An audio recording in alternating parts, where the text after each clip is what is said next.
We're in the middle of an R&D development process that, the way I analogize it is, when I went to school, we all thought and were trained and were told that Pluto was a planet. Well, and there were only like, I don't know, a dozen dinosaurs or something like that when I went to school. But today, there's all kinds of dinosaurs. They're finding dinosaurs all the time. And Pluto is a dwarf planet. So it's not what we thought it was. And I really feel like as we're adding these additional sensors, and we're doing this underground, and we're opening up a window that people are going to be able to look into that they've never seen before. What we do today that we're going to be adding on to, I guess I'll put, replacing might be too much of a stretch, but we're going to be able to augment what you're doing with your soil testing today. And soil testing is a static look. You're actually influencing what you're doing because you're influencing the moisture in there. You're influencing the oxygen because by nature that you've taken it out of the ground already. So what we're going to do is we're going to address the nitrogen challenge. Everybody knows this. I'm talking to a crowd who's going to go, no, duh, I have a nitrogen problem. It's disrupting the land and the water. It's a key indicator and a key contributor to climate change. And it costs me about a third of what I'm spending. So I don't have to tell you that nitrogen and nitrate are problems. So if you don't know AquaSpy, how this started is that we have been collecting below ground moisture, salinity, temperature, and root activity for the last 12 years or so, and we're in tens of thousands of fields generating billions of data points around these particular aspects. And we do this layer by layer. So unlike your soil moisture test that you're going out and digging up from the lab, we're doing this every 4 inches down to about 48 inches, which is where in a lot of different corn growing areas, the corn roots will get down that far.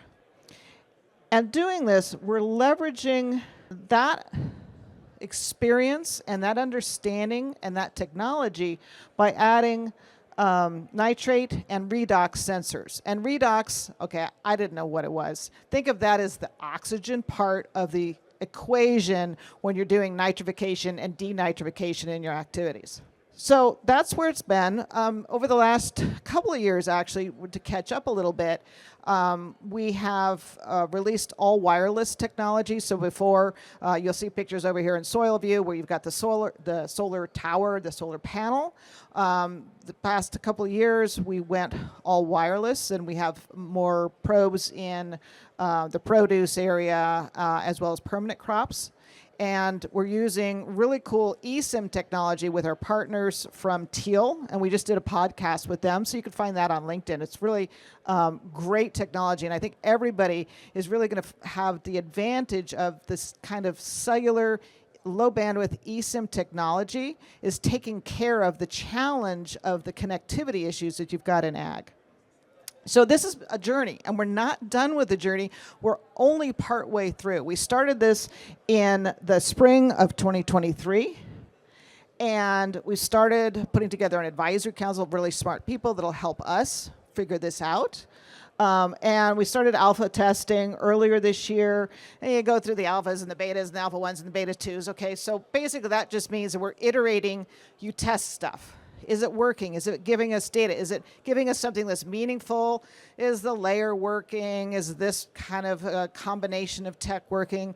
So as we're iterating through that, I don't have any samples of data coming out of the ground in this slide deck because this is all moving along so fast. If you come to booth 413, which is just over here, we actually have some of the graphs and some of the early data that we've been getting out of the sensors on both nitrate layer by layer as well as redox layer by layer. And there's some interesting interactions that we're starting to see. Like there's a very clear, and this wasn't one we were looking for, this is how experimentation goes. There was a very clear relationship between temperature and redox. We're like, okay, that means something. But now we got to go around, find more smart people and say, well, what was that about?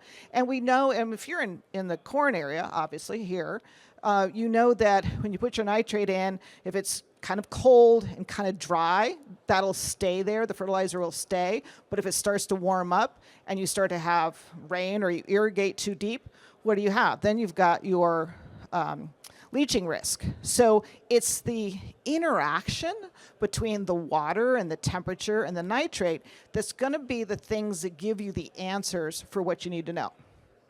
So what we're looking for now is coming up is we'd like to look for partners in the agribusiness, universities, or people that have, like Yara's got some test fields. We're looking for partners to actually dig in and go with us through that process of interpreting the data and figuring out what it's telling us and coming up with some really good guidance of what's happening. And then we're anticipating then we'll launch in spring and probably have general availability, knock on wood, if everything goes well, because it's technology, right, in 2025. So as I said, there is an important relationship between these three things, right? It's the relationship between the moisture, the nitrate, and the oxygen.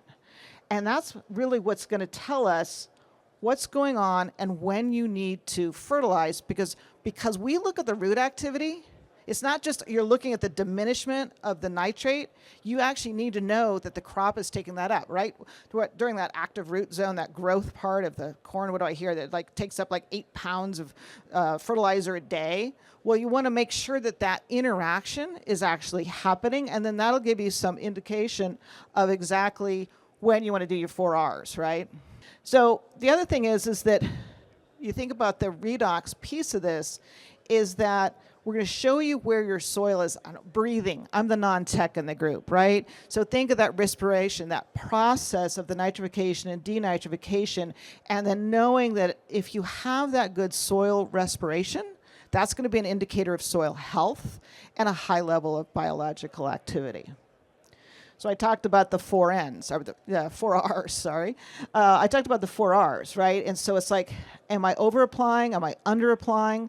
Am I applying at the right time? Is there enough moisture to carry it, right? So I even bother putting it on. And we think this is going to be useful in both dry land as well as irrigated fields. Because even if you're doing dry land, you're going to know things about your timing, watching the weather, knowing if then you should be holding back or going ahead and applying that fertilizer. So as I said, I have way more slides. If you want to dig into the details, see the results of our soil yield study from this year. I talked about it here last year. We've got the 2024 results. We have those as well as some of the data coming off the probes over here in 413. We also have the new prototype sample.